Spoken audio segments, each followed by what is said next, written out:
podcast about the complex themes presented in the horror genre.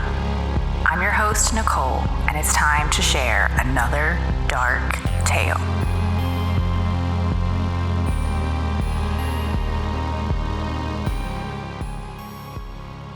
Hello, friends. I hope you're all doing well out there.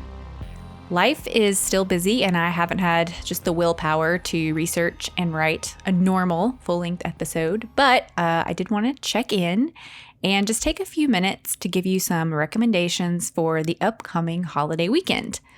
As with everything right now, 4th of July probably looks a little different for you this year, and since it's such a weird time for just the entire country, feel-good films about the founding of our country just might not do. I know that Hamilton on Disney Plus is like all the rage, but, I feel like horror fans are probably the best at embracing weird times. And maybe what we really need most in America right now is something weird. So if you are keeping it low key, like I am this year, a movie marathon and just like a big bowl of popcorn might be what you need this 4th of July. Now, I love a good summer-themed horror film. I've compiled a list of my favorites on the blog, and if you want to dive into those, I will add a link in the show notes. Fall is obviously the best time for something scary, but summer actually holds a lot of scares as well. And there are quite a few horror movies set either on or around 4th of July. I'm going to talk about just 3 of them today. 2 of them which are fairly underviewed and underloved, maybe, in my opinion. The first one that I want to talk about is Silver Bullet. So werewolf movies kind of had a little bit of a renaissance in the 80s. They were sort of all the rage.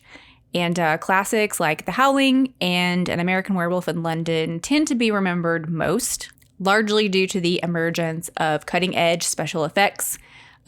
Both of those movies had amazing werewolf transformations like nothing anyone had ever seen before.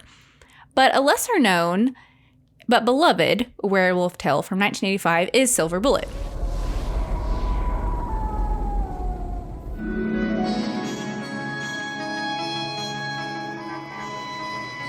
It began in May, and every month after that, whenever the moon was full,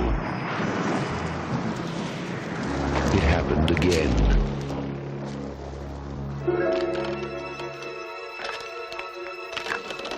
And again.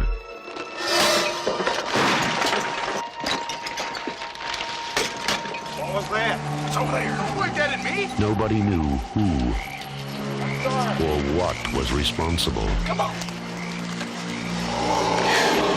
They only knew it had to be stopped. Now, from the master of mystery and suspense, Stephen King's Silver Bullet.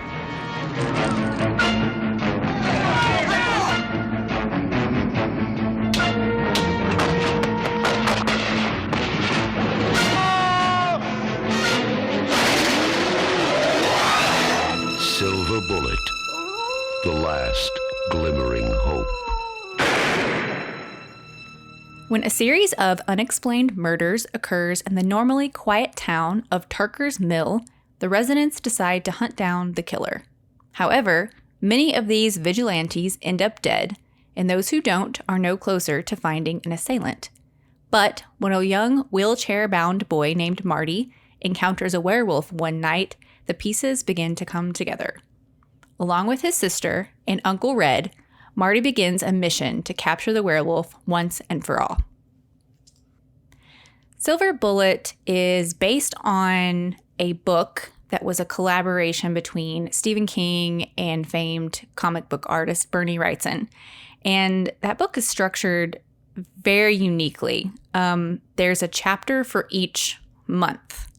And each chapter takes place during the full moon of that month, and there is a murder of the werewolf. So it's a really cool kind of fast read, and you get these little snippets of the town. And one of the coolest chapters is July, in which Marty encounters the werewolf and fights him off with fireworks.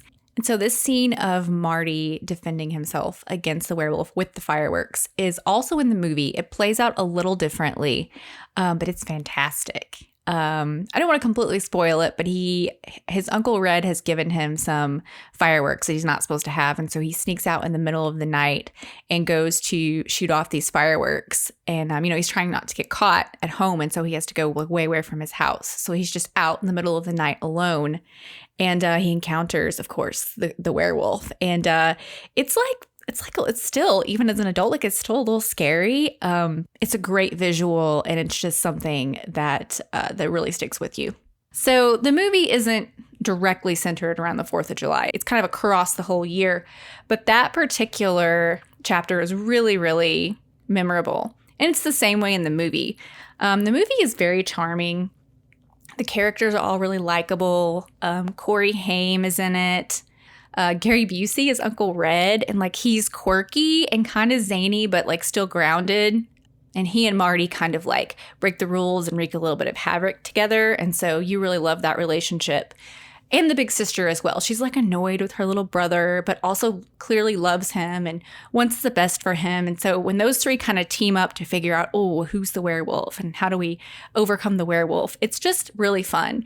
And I think it's also great for a family watch. Now, it's still a werewolf movie in the 80s, and so it's scary and there's some gore, but you could definitely watch it with older kids. There's no nudity or really harsh language or anything, so it could be a fun family watch. And I think the charm and the lovable characters are really what set Silver Bullet apart from the other werewolf movies of the 80s. It just has an endearing quality that has stuck with me through the years.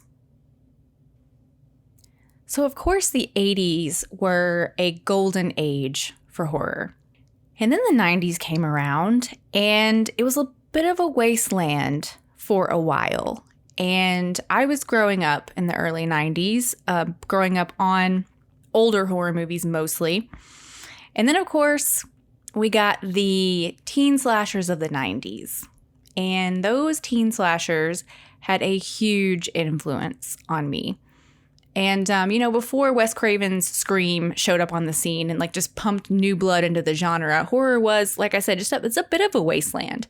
And so right on the heels of Scream, we get I Know What You Did Last Summer. I Know What You Did Last Summer was one of the earliest entries in this kind of slasher renaissance. And it takes place in a seaside town squarely over the 4th of July holiday. So the boy and girl are making out, right? When they hear over the radio that this lunatic killer's escaped from an insane asylum. That's not the way it goes. The boy goes for help, and the girl stays in the car, and she hears this, scratching sound. No, he's been decapitated. No, he was gutted with a hook. What's wrong with you? Watch out! Oh my God. You think he's dead? We can't just leave him here. Oh, tell me, little Miss Prelaw, what's the charge for manslaughter? We make a pact. Right here and now we take this to our grave. For the last year, 4 friends have kept a secret. Are you on drugs? No. Well, then what is wrong? I've had a rough year. But not all secrets stay buried. Somebody sent this to me. Oh my God. Someone knows. I know what you did last summer. Ooh. What they thought would be a new beginning Toast to us. is becoming a dead end. Somebody tried to kill you last night. We have to go to the police. If he wanted me dead, he could have done it. And the mistake they made It was an accident. There was no accident. It was murder. What if he's still alive? Hey! What are you doing here? is coming back to haunt them. Oh my God. He's after me, too. I got a letter. I got run over. Helen gets her hair chopped off. Julie gets a body in a truck, and you get a letter? That's balanced. He's waiting for us to unravel. The wait is over. What are you waiting for, huh? What are you waiting for?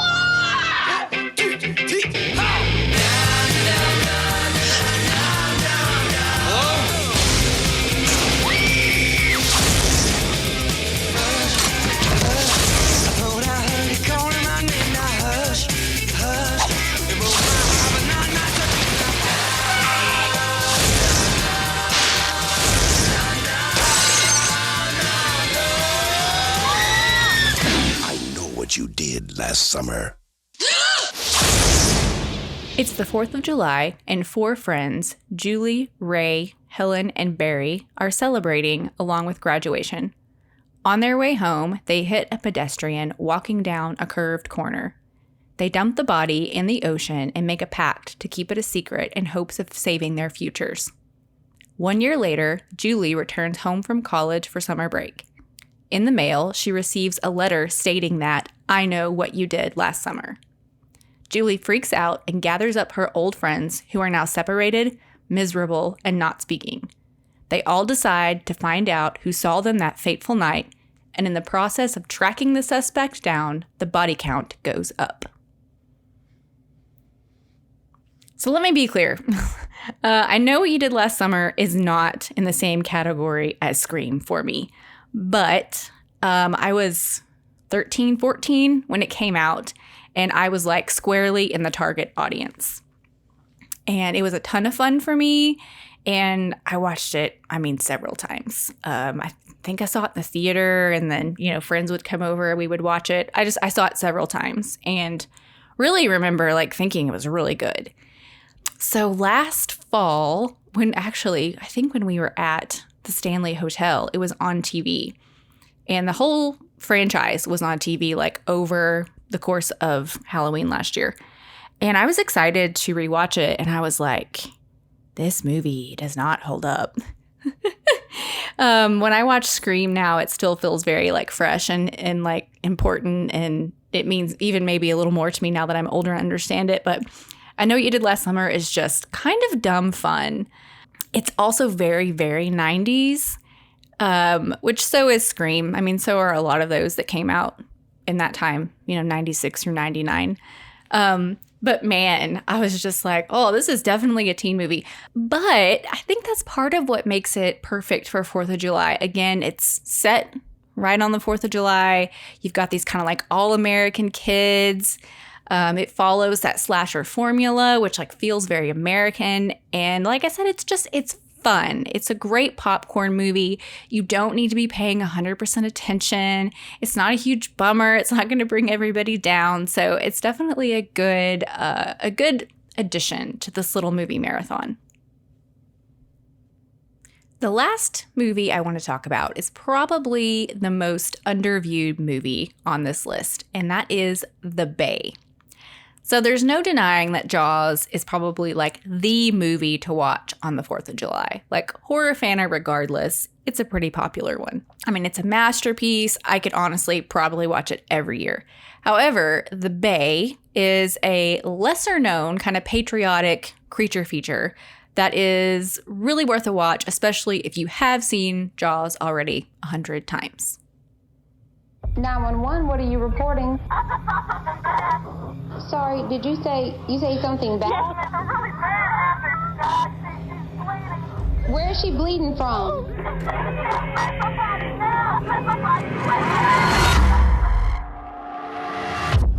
Good morning, Maryland. I am in Claridge, the host of our annual July 4th party. Oh my God. This is the CDC. We're in the middle of some kind of viral outbreak. It's eating their organs, intestines, liver, it goes for kidneys. There's something wrong with the water. This stuff has chemical steroid in it. Hey, we got a situation over the 911 call center, and the system's about to go down. We're just overloaded with calls. Stephanie, you're not answering your phone. I do not want you to get off that boat. I'm just trying to figure out what's going on. I know they shut down all the roads going into Claridge.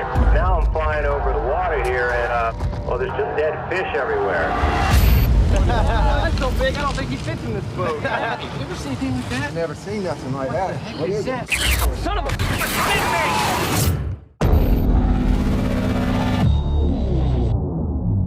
You don't just shut down the Eastern Seaboard without approval from a higher authority.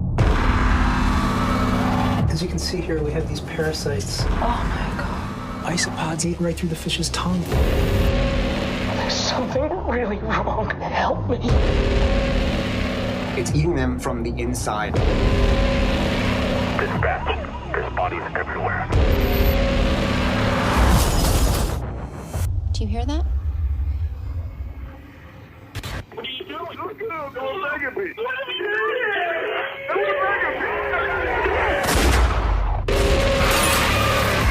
We could easily be looking at a new form evolve.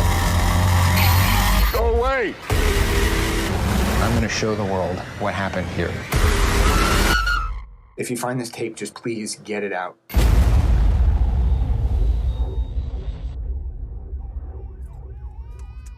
This found footage film is set in 2009 in the town of Claridge, Maryland, on the Chesapeake Bay. During the town's annual 4th of July Crab Festival, townspeople become sick, exhibiting a variety of symptoms, which leads local news reporters to suspect something has infected the water there. No one is sure what it is or how it's transmitted, but as people start to behave strangely, and others turning up dead, fear spawns into panic. The town is shut down as government authorities confiscate video footage from every media or personal source they find in an effort to cover up the incident. But one local reporter who witnessed the epidemic was able to document, assemble, and hide this film in hopes that one day the horrible truth would be revealed. The Bay is part monster movie and part body horror. And much like Jaws, it's about this quaint little town that just wants to celebrate the 4th of July in peace. However, this town situated on the Chesapeake Bay is being overrun by some kind of parasitic virus, and it brings terror to the locals and the tourists both. And so The Bay is, it's just a surprising little found footage movie it's really better than you'd expect. And when the signs of infection start showing up kind of out of nowhere, it really feels real and terrifying. I don't remember when I first heard about The Bay, but I gave it a chance and thought, oh, it's just another found footage movie. I'll just put it on. And then ended up really liking it. And I've revisited it a couple of times, and I think it holds up. Part of the reason why it's so great for 4th of July is because they are having this little festival and everybody's wearing their red, white, and blue and eating burgers and, they have sparklers, and it just feels very much oh, this is something I grew up with. If you grew up in a small town as I did, this feels like my home, And I think that really adds to when things start going wrong. It doesn't make it seems really real. And also, because these people are gathering together in a group and then this disease starts spreading, it's just, I think, really relevant to our times now. So that just gives it a little bit of extra oomph right now. So this, if you still want to watch Jaws, this maybe would make a really good double feature with Jaws. Watch The Bay, watch Jaws, maybe throw Piranha in there. I know people love that one. That's another good. I don't think it's 4th of July, but it still has that, creature in the ocean vibe. At any rate, check out The Bay. You're gonna need a bigger boat. So there you have it. Like I said, there are plenty of summer and or 4th of July themed horror movies that you could watch this year. But these are the ones that I think are really great for any 4th of July, but especially this 4th of July. So I hope that you will all stay safe, but still have a fun 4th. And I'll see you on the other side.